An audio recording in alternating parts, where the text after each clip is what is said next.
節目時間啦，我哋再睇下美股嘅最新表現。而家最新咧，道瓊斯工業平均指數升幅咧就擴大咗㗎，升緊111點，做12858點。納斯達克指數最新升30點，報2571點。標準普爾500指數最新係升13點，報1420點。咁呢一節咧，我哋就聯絡到富通資產管理銷售業務總監陳少芝 Mabel 咧，同我哋介紹下土耳其呢個投資市場㗎。Mabel 你好，大家好。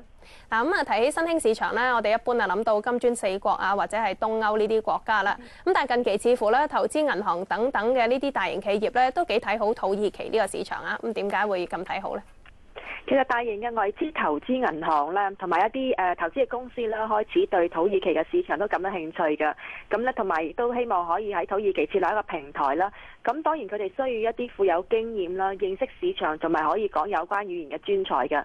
咁唔單止要喺土耳其本土可以揾到有關嘅專才啦，咁同時咧喺出邊讀書啊同埋工作嘅土耳其籍嘅銀行家咧，都成為呢啲大型公司嘅尋找對象嘅。咁啊，我哋睇下土耳其咧，其實最近咧就減咗息咧，減咗0.75厘嘅。咁對於刺激個經濟發展咧，作用又大唔大？咁土耳其嘅中央銀行咧，較其他一啲新興歐洲市場咧，喺9月份同埋11月份咧，一共減咗2次息啦。咁好似頭先你所講咧，一共減息係減咗75個點子嘅。咁佢個貨幣 Lira 咧，咁對歐元咧，喺上2個星期咧，曾經喺2日之內咧就上升2.5%㗎。咁當然對美金嚟講咧，亦同樣地係好強勁咯。咁其實咁亦都顯示咧，投資者似乎咧都認同土耳其嘅選舉啦，或者佢嘅結構重組嘅步伐咧，都帶嚟一啲正面嘅因素㗎。咁我哋睇下啦，如果投資者咧對於土耳其呢個市場有興趣咧，要留意啲咩風險咧？係咪都係地緣政治嗰個風險比較大啲啊？